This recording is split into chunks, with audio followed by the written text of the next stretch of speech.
Hello students.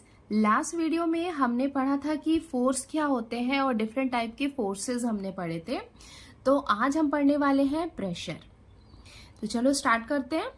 You must have observed the tyres of two wheelers and four wheelers getting pressurised.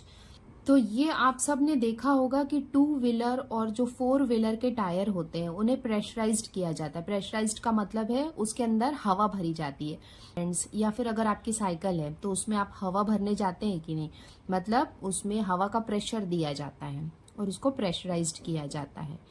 The air filling machines has a pressure. तो आपने देखा होगा कि जो हवा भरने की जो मशीन होती है उसमें क्या होता है, एक प्रेशर होता है। इंडिकेटिंग डायल और a digital meter showing the digital reading of pressure. Indicating dial और डिजिटल मीटर जो होता है उसमें एक डिजिटल रीडिंग होता है किसका, प्रेशर का, कि उसके अंदर का कितना प्रेशर है वो उस मीटर में शो होता है। The machine fills the pressure to a certain value. तो मशीन जो होती है वो प्रेशर डालती है कितना, एक सर्टेन वैल्यू। सर्टेन वैल्यू मतलब हर टायर के लिए उनका एक स्पेसिफिक होता है। You are aware that a force has to be applied for filling air in the bicycle tire with a hand pump. तो हैंड पंप में फोर्स अप्लाई किया जाता है जिससे एयर उसके अंदर फिल होती है। By applying force, air pressure is increased and then the air is pushed into the tire. तो क्या होता है कि जब हम उसको फोर्स देते हैं तो क्या होता है कि एयर प्रेशर जो होता है वो बढ़ जाता है। और जब एयर प्रेशर बढ़ता है उसके अंदर तो वो एयर किसके अंदर चला जाता है, टायर के अंदर चला जाता है। Air pushed into the tyre, tyre के अंदर वो हवा चली जाती है। इसका मतलब फोर्स देके एयर प्रेशर उस मशीन में बढ़ाया जाता है और फिर वहां से एयर के अंदर चली जाती है। Are force and pressure related? क्या फोर्स और प्रेशर आपस में रिलेटेड हैं? चलो आगे देखते हैं ये रिलेटेड हैं या नहीं। अब हम देखते हैं एक्टिविटी थर्ड। एक्टिविटी 1 और 2 तो हमने देख ली थी जो इनर्शिया बता रही थी। अब देखते हैं एक्टिविटी 3 में हमें क्या दिया हुआ है। Take some sharp pointed nails and push them into a wooden plank by hammering on their heads. तो हमने क्या किया, शार्प पॉइंटेड नेल्स लिए। नेल्स मतलब जो खील होती है ना आयरन की, वो लिया और एक वुडन प्लैंक में हमने क्या किया, उसको हैमर किया, उसके हेड में हमने हैमर किया। Now take a nail and hold it with its head on the plank and hammer it down from the pointed and. उसके बाद हमने क्या किया कि हमने नेल को उल्टा कर दिया और उसके पॉइंटेड एंड में हमने क्या किया, हैमरिंग किया। When pressing the drawing pins into the drawing board they get into the board easily. तो जो ड्रॉइंग पिन्स होती हैं जब हम उसको ड्रॉइंग बोर्ड में डालते हैं, ऐसे दबाते हैं, उसको पुश करते हैं तो वो इजीली ड्रॉइंग पिन्स जो होती है वो ड्रॉइंग बोर्ड में चली जाती है। By applying a force using the thumb, one can push the pins into the board. तो अगर एक ड्राइंग बोर्ड में, यूजुअली आपने स्कूल में देखा होगा, स्कूल के क्लासरूम में या क्लासरूम के बाहर ड्राइंग बोर्ड लगे होते हैं जहाँ पे चार्ट पेपर लगाते हैं, तो वहाँ पे हम ड्राइंग पिन्स को यूज करते हैं। तो अगर हम उसे थंब से थोड़ा सा भी प्रेशर देते हैं तो वो इजिली उसके अंदर चली जाती हैं।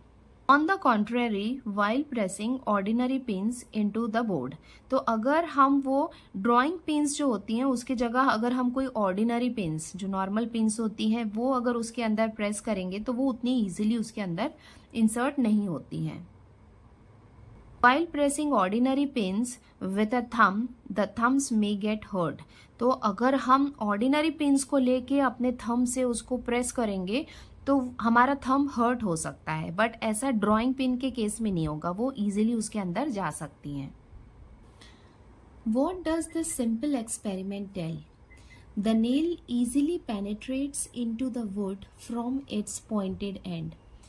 From this, you will notice that when a force is applied on the head of the nail, it is easy to hammer it into the plank. अब ये एक्सपेरिमेंट को हम ऐसे देख सकते हैं कि ये हमारे पास एक वुडन प्लैंक है और ये है नेल। तो आपको पता है कि जो नेल होता है उसके 2 पार्ट्स होते हैं। ये होता है इसका हेड और ये होता है इसका पॉइंटेड पार्ट। तो अगर हमने एक वुडन प्लैंक में ऐसा रखा नेल को, इसके पॉइंटेड पार्ट को हमने रखा वुडन प्लैंक के साइड, और इसके हेड में जब हैमर करेंगे तो यहाँ पे हैमरिंग करने के लिए ज़्यादा एरिया मिलेगा और इजीली ये वुडन प्लैंक को पेनिट्रेट करके इसके अंदर चली जाएगी। और अगर हमने सेकंड में अगर इसके हेड को वुडन प्लैंक में रखा और यहाँ पे अगर हम हैमर करेंगे इसके पॉइंटेड साइड में, तो it's very difficult to penetrate it, क्योंकि पेनिट्रेट होने के लिए यहाँ पे एरिया बहुत ज़्यादा है और हैमरिंग के लिए फोर्स अप्लाई करने का जो एरिया होगा वो बहुत कम हो जाएगा। तो इस एक्सपेरिमेंट से हम क्या समझ सकते हैं कि प्रेशर और फोर्स दोनों रिलेटेड हैं, क्योंकि जब हम जितना ज़्यादा प्रेशर देंगे उतना जल्दी ये पेनिट्रेट करके इसके अंदर चला जाएगा।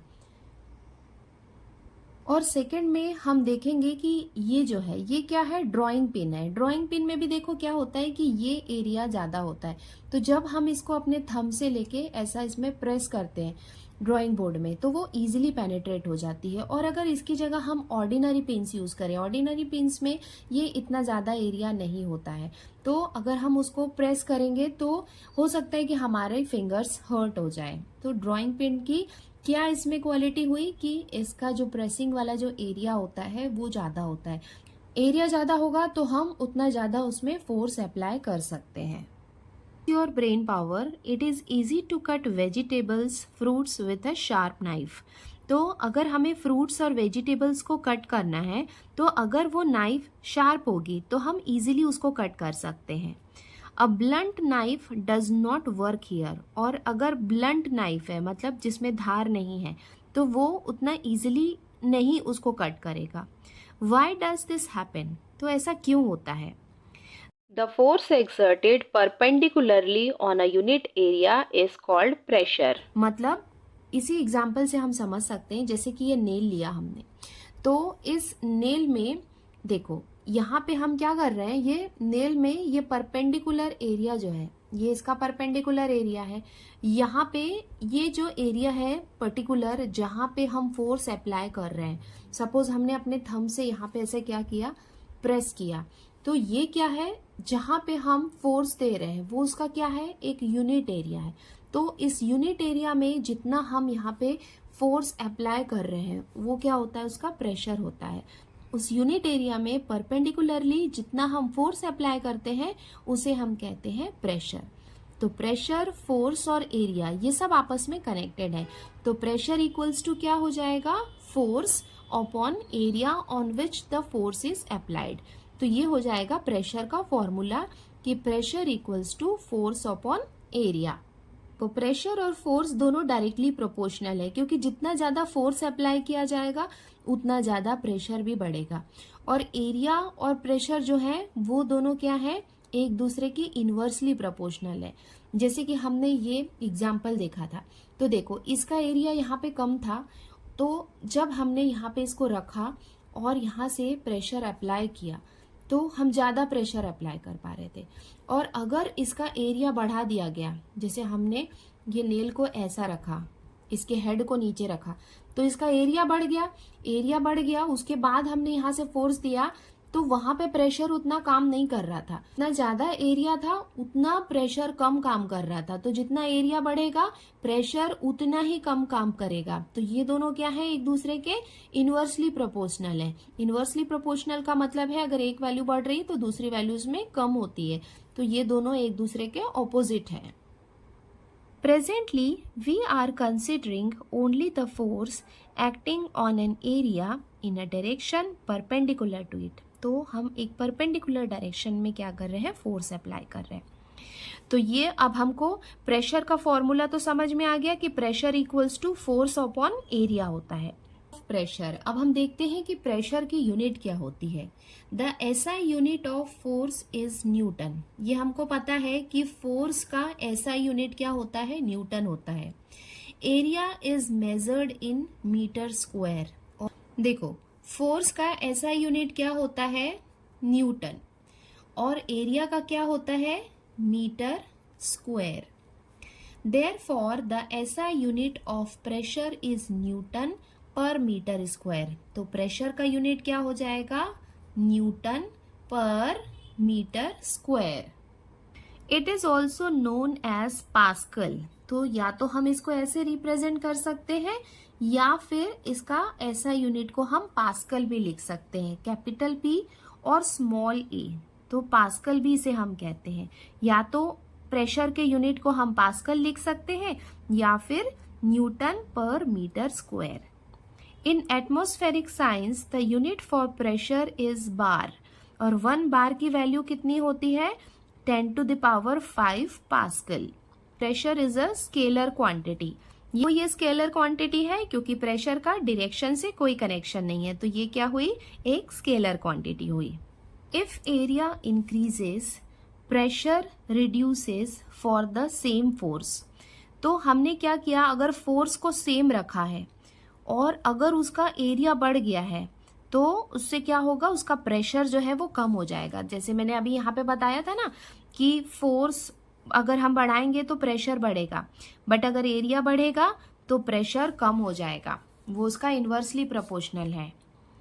And if the area decreases the pressure increases for the same force. और अगर हमने फोर्स को कांस्टेंट रखा है और एरिया को डिक्रीज कर दिया, कम कर दिया, तो उससे क्या होगा, प्रेशर बढ़ जाएगा।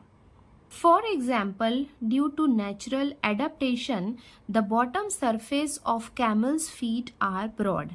तो हमने देखा है कि जो कैमल होते हैं, कैमल की जो फीट होती है उसमें एक नेचुरल एडेप्टेशन होता है। क्या एडेप्टेशन होता है कि उसका जो बॉटम सरफेस होता है वो क्या होता है, ब्रॉड होता है।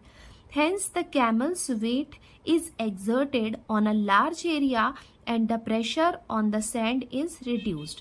तो उसके कारण क्या होता है कि कैमल का जो वेट होता है, उसका जो बॉडी वेट होता है वो एक लार्ज एरिया में, लार्ज एरिया मतलब जो उसका कैमल का फीट है वो काफ़ी लार्ज होता है, तो वो लार्ज एरिया में एग्जर्ट होता है। तो उसके कारण क्या होता है कि एरिया उसका बढ़ जाता है, इसका मतलब क्या होगा, प्रेशर कम हो जाता है। तो सैंड में अगर प्रेशर कम होगा तो उसकी वजह से क्या होगा, this is why camels feet do not penetrate into the sand and it becomes easy to walk. क्या होता है कि कैमल का जो फीट होता है वो ज़्यादा ब्रॉड होता है। ज़्यादा ब्रॉड होता है इसका मतलब ज़्यादा एरिया होता है। ज़्यादा एरिया हुआ मतलब प्रेशर वहाँ पे कम हो जाता है, और अगर प्रेशर कम होगा तो क्या होगा कि जब वो सैंड में वॉक करेगा तो सैंड के अंदर वो पेनिट्रेट नहीं होगा, उसके पैर जो होंगे वो सैंड के अंदर नहीं जाएंगे, वो इजीली वहाँ पे वॉक कर सकता है। तो ये तो हमने देखा कि प्रेशर क्या होता है, प्रेशर, फोर्स और एरिया का क्या कनेक्शन होता है।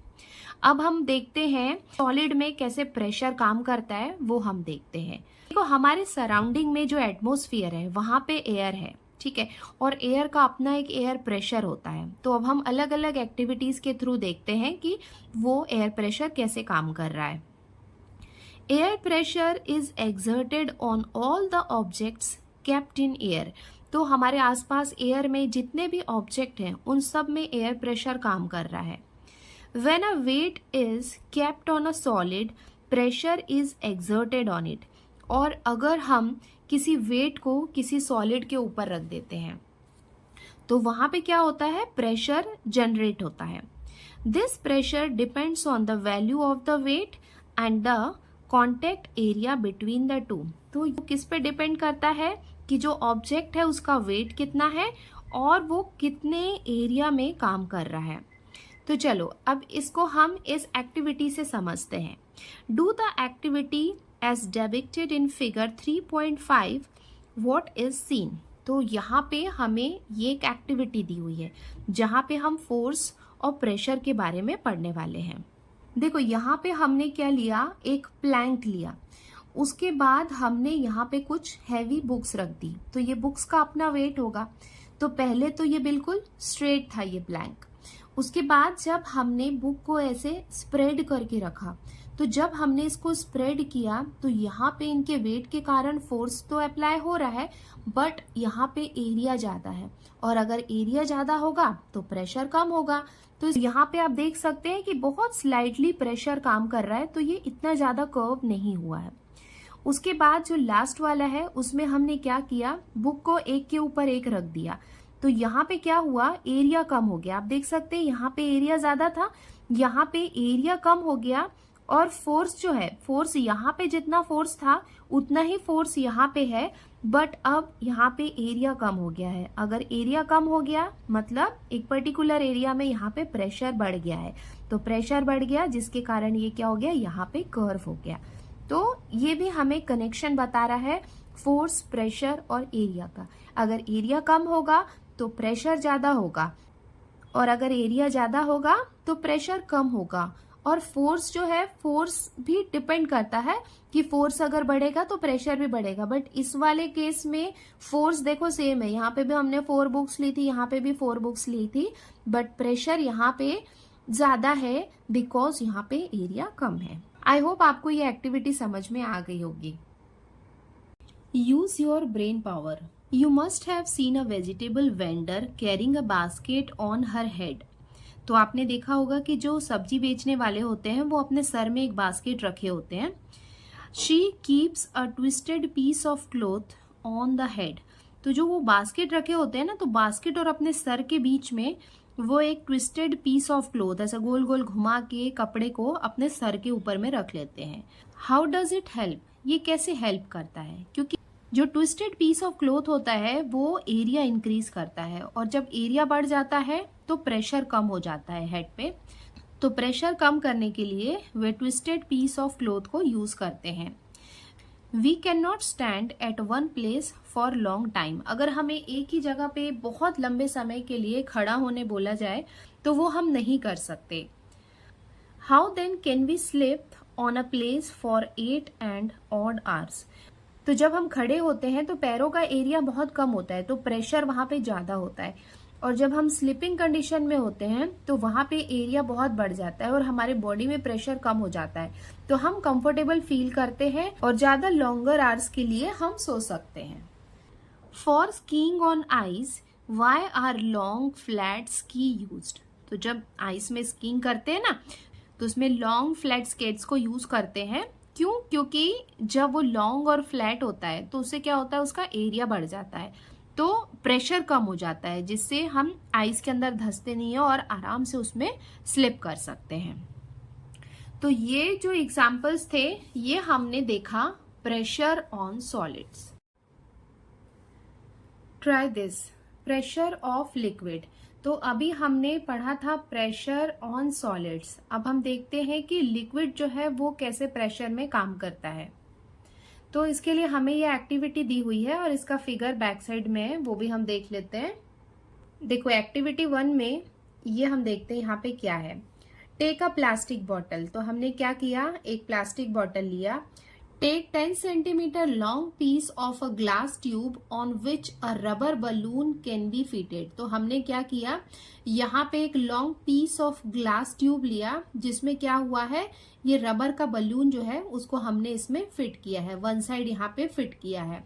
तो ये ग्लास ट्यूब का वन साइड जो था उसमें हमने यहाँ पे बलून को फिट किया था, और इसका जो दूसरा साइड था उसको हमने थोड़ा सा गर्म किया, और गर्म करने के बाद ये प्लास्टिक बॉटल थी, तो गर्म करने के बाद 5 सेंटीमीटर इसके बॉटम के साइड में इसको क्या किया, इसके अंदर डाल दिया। गर्म करने के कारण प्लास्टिक बॉटल के अंदर ये इजीली इंसर्ट किया जा सकता है। तो यहाँ पे हमने 5 सेंटीमीटर का इसको बॉटल के अंदर इंसर्ट कर दिया।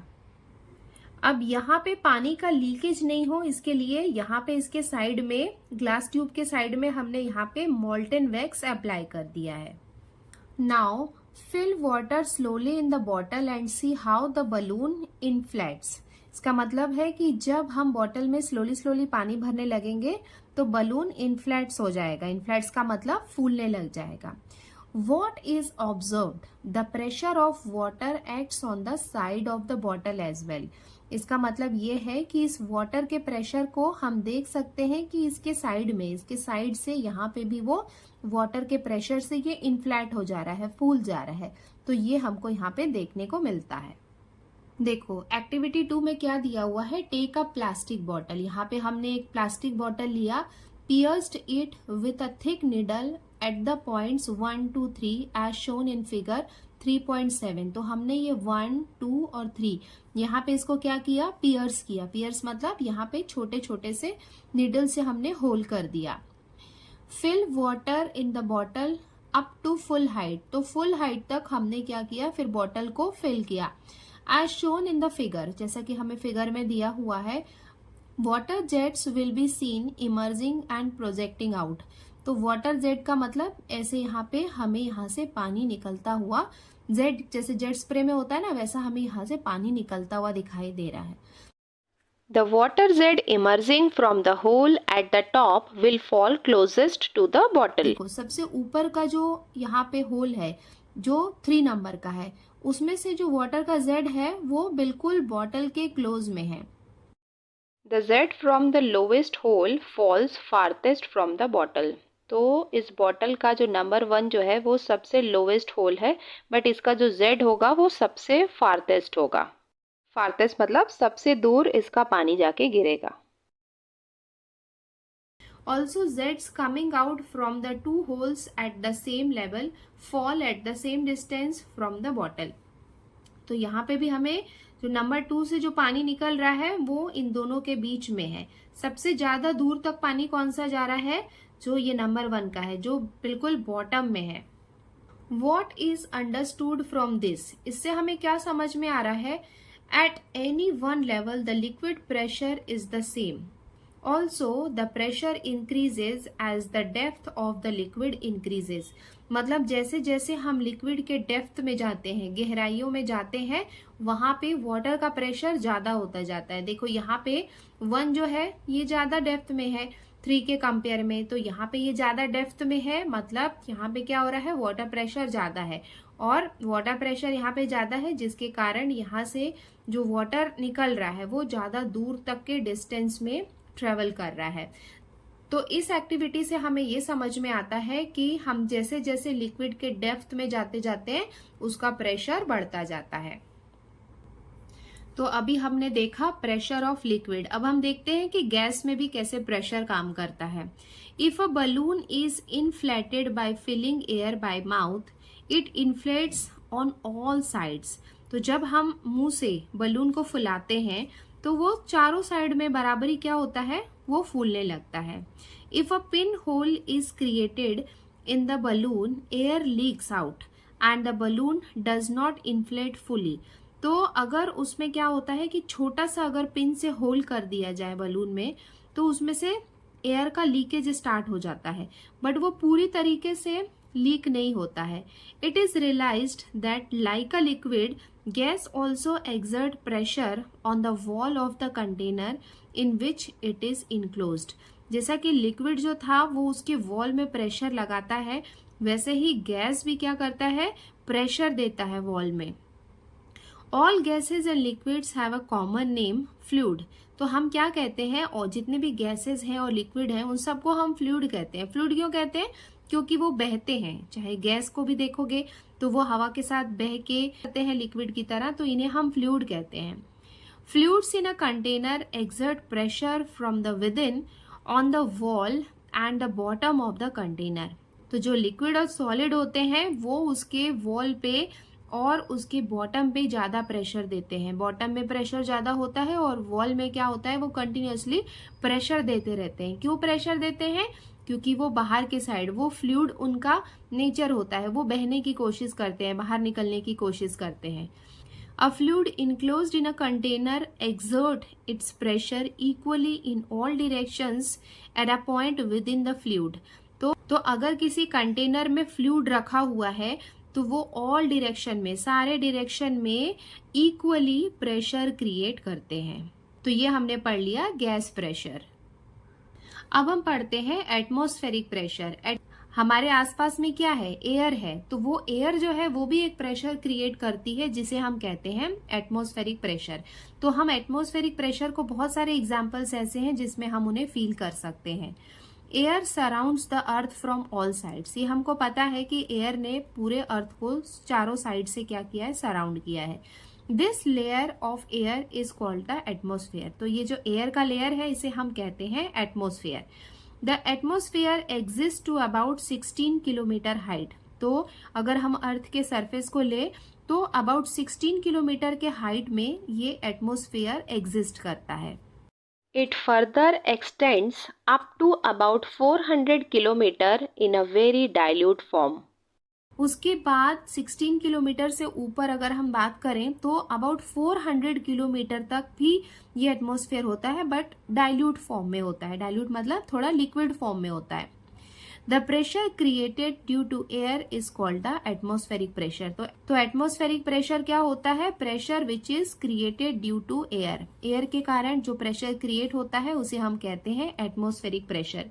Imagine that a very long hollow cylinder of unit cross-sectional area is standing on the surface of the earth and it contain air. तो अगर हम बात कर रहे हैं कि किसी अर्थ के सरफेस में एक हॉलो सिलेंडर है, एक खाली सिलेंडर है जिसमें एयर भरा हुआ है, it contain air. Weight of this air is the force applied in the direction of the centre of the earth. तो इसका वेट क्या होगा कि ये जितना फोर्स अप्लाई करेगा सेंटर ऑफ द अर्थ की साइड, वो उसका वेट होगा।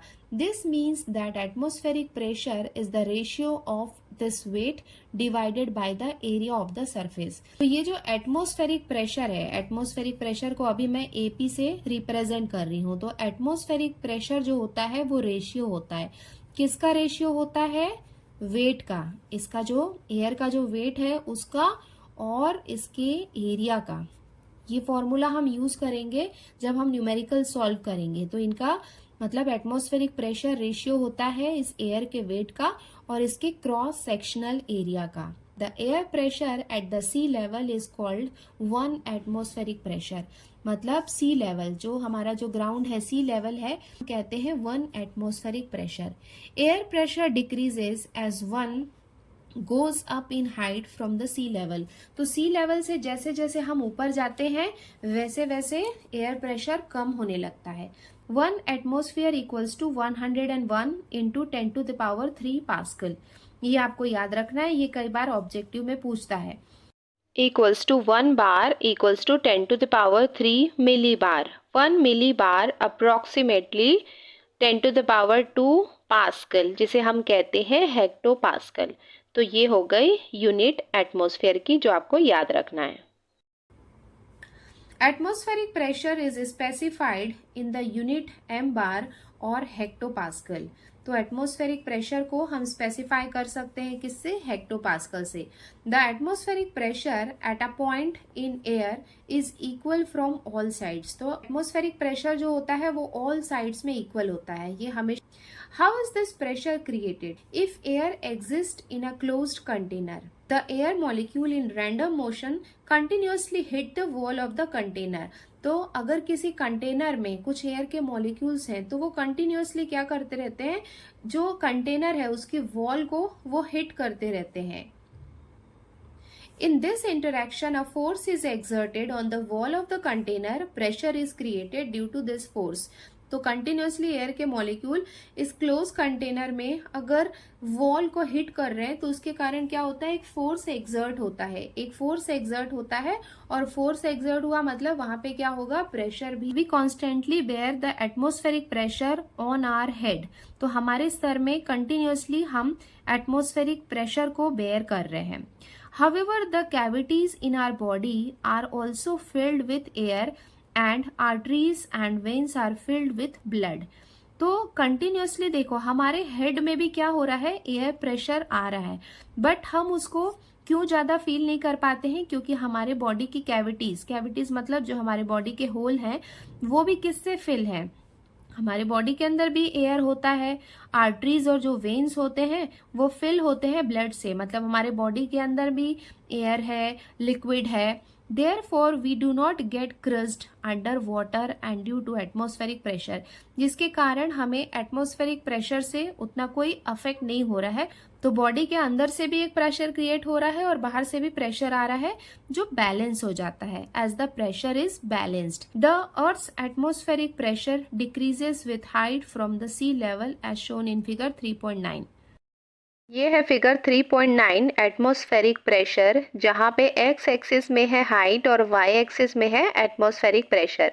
जैसे जैसे हम ग्रेटर हाइट में जाने लगते हैं, आपको दिख रहा है 2000 से 10,000 की ओर हम जा रहे हैं, ग्रेटर हाइट हो रहा है, तो वैसे वैसे एटमॉस्फेरिक प्रेशर कम होने लगता है। At the sea level, the atmospheric pressure 101 into 10 to the power 3 pascal. तो सी लेवल में कितना होता है एटमॉस्फेरिक प्रेशर, ये आपको याद रखना है, 101 into 10 to the power 3 pascal is acting on the table top of size 1 m²। मतलब टेबल टॉप मतलब टेबल के टॉप में हमें कितना प्रेशर फील होता है, इतना प्रेशर फील होता है। Under such a heavy pressure why doesn't the table top crumble down. इतना हैवी प्रेशर होता है अगर टेबल के ऊपर, तो वो क्रम्बल क्यों नहीं हो जाता है, टूट क्यों नहीं जाता है? क्या आप इसका रीजन बता सकते हैं? इसका आंसर हम इस फिगर से देख सकते हैं। देखो सपोज यहाँ पे अगर हम टेबल टॉप की बात कर रहे हैं कि जैसे सपोज एक टेबल है, तो टेबल के ऊपर से हमें 101 into 10 to the power 3 pascal का एयर प्रेशर आ रहा है, बट अर्थ के सरफेस में प्रेशर जो होता है वो ऑल डायरेक्शंस में लगता है। ऊपर से भी आ रहा है, नीचे से भी आ रहा है, लेफ्ट से आ रहा है, राइट से आ रहा है, तो चारों साइड से हमें यहाँ पे एयर प्रेशर आ रहा है। अगर एयर प्रेशर ऑल डायरेक्शन से आ रहा है तो वो क्या हो जाता है, बैलेंस हो जाता है, जिसके कारण टेबल जो है वो क्रम्बल नहीं होता है, वो जैसा है वो एज इट इज रहता है। ऐसे ही अर्थ में जितने भी ऑब्जेक्ट्स हैं सबके ऊपर एयर प्रेशर है, बट वो सारे डायरेक्शंस में है, जिसके कारण वो बैलेंस हो जाते हैं। अब इस चैप्टर के हमारे 2 टॉपिक्स रिमेनिंग है, बॉयंट फोर्स और आर्किमिडीज प्रिंसिपल। उसके साथ में ही कुछ न्यूमेरिकल्स हैं जो मैं आपको नेक्स्ट वीडियो में बताती हूँ। तो जल्दी मिलते हैं नेक्स्ट वीडियो में।